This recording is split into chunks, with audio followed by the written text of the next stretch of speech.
One of the fundamental tragedies in life is the fact that individual human consciousness and thought are inaccessible and locked away to others, meaning that the content of your mind shall forever remain your own, in the deepest sense. This places us in an extremely difficult situation, since even the most introverted and reclusive among us will still want to occasionally seek out social contact, and the metric for this contact is the degree to which there exists the perception of relatability and connectedness.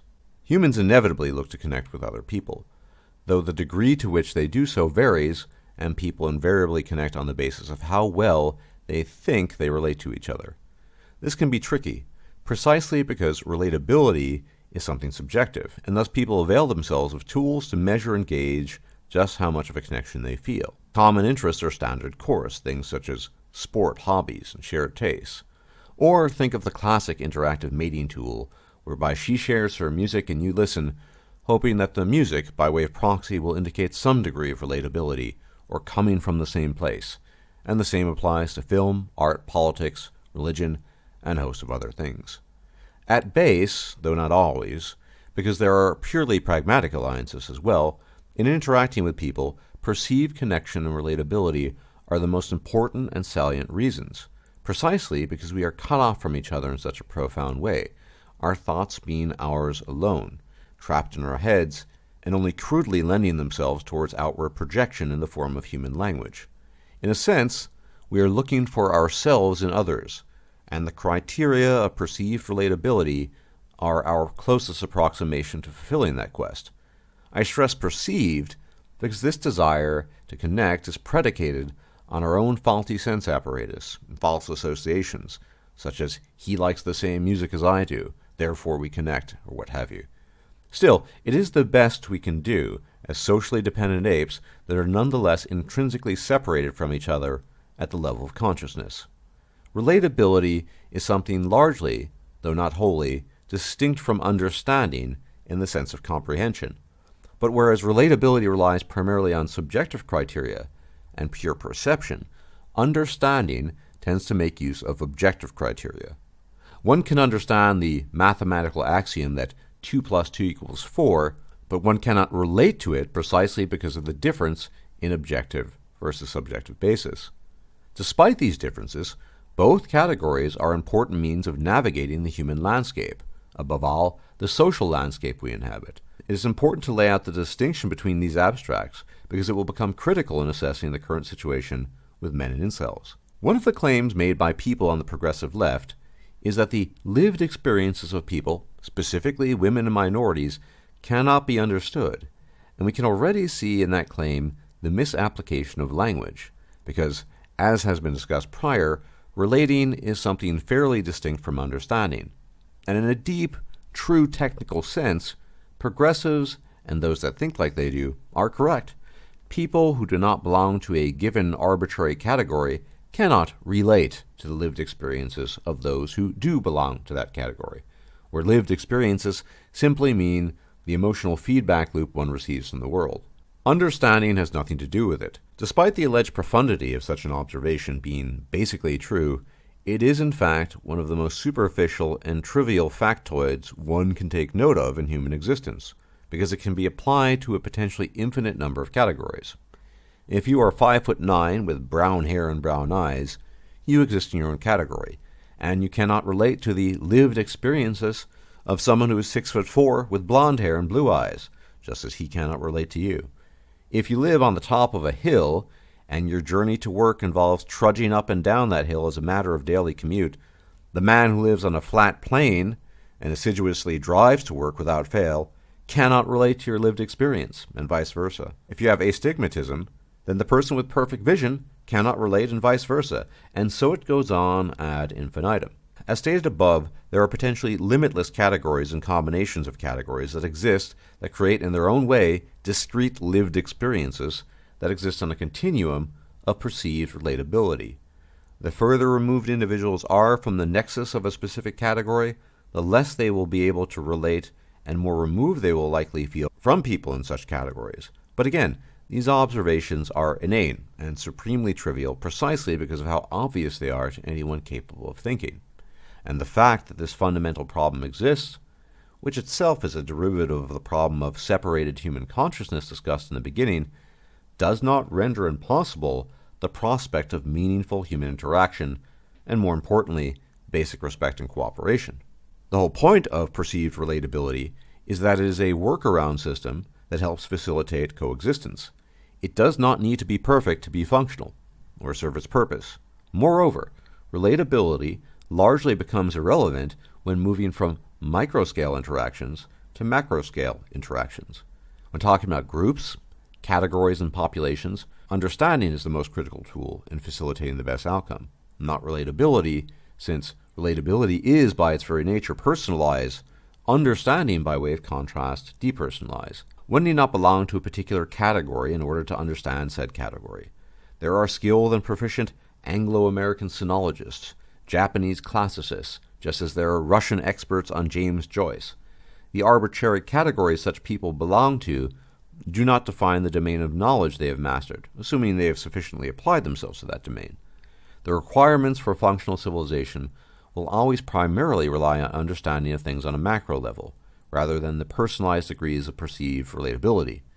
What the progressive stack really wants is effectively impossible, because they want to create a world out of whole cloth where the principle of interaction, both individually and collectively, is exclusively predicated on how people relate to each other, a subjective stance rather than how we understand the world, an objective stance that is nonetheless always mitigated by our own human fallibility.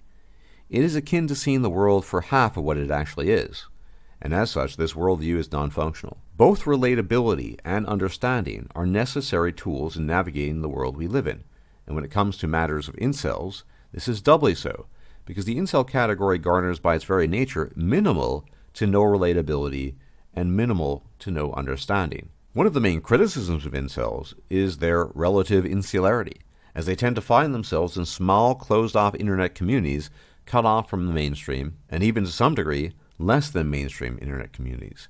They do this, and this should be obvious by now, because the category they find themselves in has virtually no overlap with anyone else's, essentially eliminating the possibility of a nexus of relatability wherefrom others can draw similar perceived experiences. At the same time, the unrelatability of such men to greater society vitiates most people's desire to actually understand the properties of the incel category.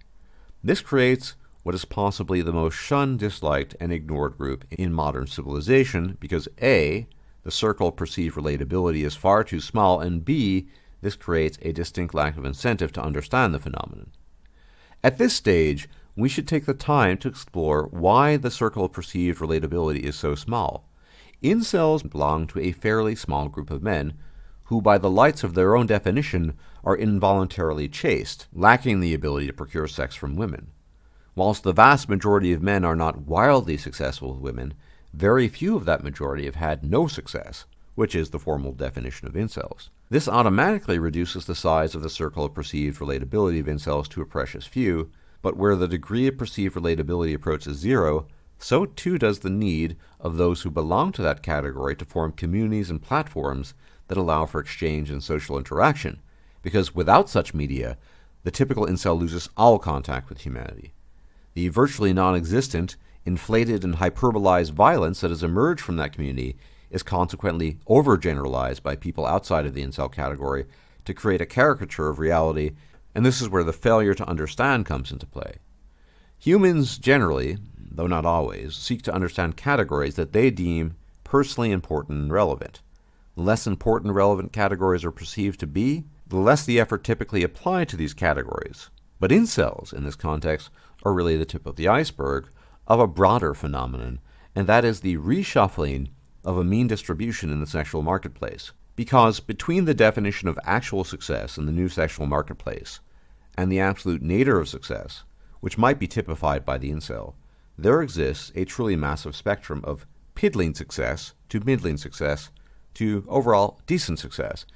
But the reality is fast becoming one in which each and every potential category of man, outside of the upper 20%, is losing his capacity to have meaningful impact upon the world, and to a more limited extent in his own life. And the greater the discrepancies grow, the greater the gap in the nexus of relatability grows. the more disinterested the world at large becomes in all the people who fill in that circle of perceived relatability.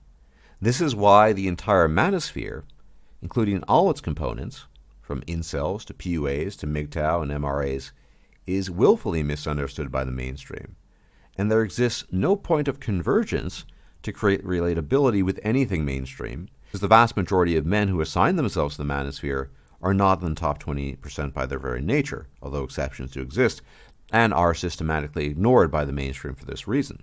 This is the ever-widening average becoming the ever-widening below average, something I've addressed in previous videos. This is also why you get people, such as Romy Millennial, who make poorly thought-out simplistic videos about why sexual competition is good. Yes, in theory and practice, it is good, sexual competition or otherwise, but the question one always needs to ask is for whom? And credit where it is due. At least the Lord God Jordan Peterson acknowledges that there will be people who will fail in a hierarchy, and even some who will never be able to ascend in any meaningful way whatsoever. Romy Millennial, to the contrary, simply states axiomatically that competition is good, whilst refusing to acknowledge that some people, by their very nature, will be excluded from competing. And here's where the feedback loop of relating and understanding becomes essential. Existing completely outside of an undesirable category disincentivizes those people from seeking to understand that category, which is why all you will hear is platitudes from anyone outside of the Manosphere regarding the phenomenon of incels, in addition to a complete lack of sympathy that more broadly covers all Manosphere categories. The worst of this then tends to be complete dishonesty on the part of anyone outside that category. So instead of leveling with and being honest with men in those categories, the only thing you will hear is the endless harangue of repetitious man-up arguments that increasingly bear no resemblance to the reality that many of these men inhabit. In Greek myth, Sisyphus was a king who was condemned by the gods to perpetually push a boulder up a hill, whereupon when it neared the summit, it would roll back down. To this task was Sisyphus condemned for all eternity. The Algerian philosopher and existentialist thinker Albert Camus penned the book The Myth of Sisyphus, wherein he imagined Sisyphus ultimately content with his task despite its futility, simply embracing the task itself as an end in itself. And whilst that is an optimistic view, and Camus strove mightily to extrapolate that interpretation onto the task of human existence itself, it does not in fact work in reality. Men rise and fall by their deeds, but deeds never completed, forever being caught in the action itself rather than the result, leads to despair, given enough attempts. It is for this reason that one can try again, but eventually the engine is running on empty, having been spent with nothing to show for it. Yet, this is what is dictated to men of all stripes and categories, from incels to PUAs to MGTOW to MRAs. Follow flawed instructions, always push that boulder up the hill, fail to only then rinse and repeat until you are naught but mold and bones in some unassigned grave, since you probably did not know anyone in life who cared enough about you to beautify your missing epitaph. Yes, Lord God Peterson, I'm looking at you. Quite possibly, when the actual dimensions of the state of being male in our current society have become known as a consequence of society slowly falling apart at the seams, maybe, just maybe, people will be willing to try to understand these phenomena, because in such a scenario, it would have become a necessity under these circumstances. But until then, the criteria of relatability remain distant and removed. With no conventional recourse, men of all stripes will continue to find each other, to seek to understand not a faux prescribed reality, but actual reality, the reality we're currently living in. They will relate and find some small comfort in that, no doubt, and that is subjective. But more importantly, they will understand and be able to see through the deception of those that tell them that it is sunny when it is in fact raining, that a feast lies before them when in fact naught but worm-eaten bones present themselves at the table, or that success is no accident, when quite to the contrary it is the sum of properties you've artificially been endowed with, and no, not all men are created equal, not before the law, and not on nature's bounty. Until the folly of mass mendacity in the wake of an ever more stratified society is no longer tenable and can no longer be maintained, things such as incels, PUAs, MGTOW, and every other stripe and variation thereof will continue to exist in their own way in the world. Unrelatability and misunderstanding will come together to feed the fire its fuel through callous indifference and persistent ignorance. Thank you very much for watching. As this channel now solely operates off of the generosity and contributions of its subscribers, please consider making a donation or becoming a patron. Any and all support is more than appreciated. If you liked this video, please like, share, and subscribe. And if you enjoy my content, please consider making a donation or becoming a patron. Thanks for watching.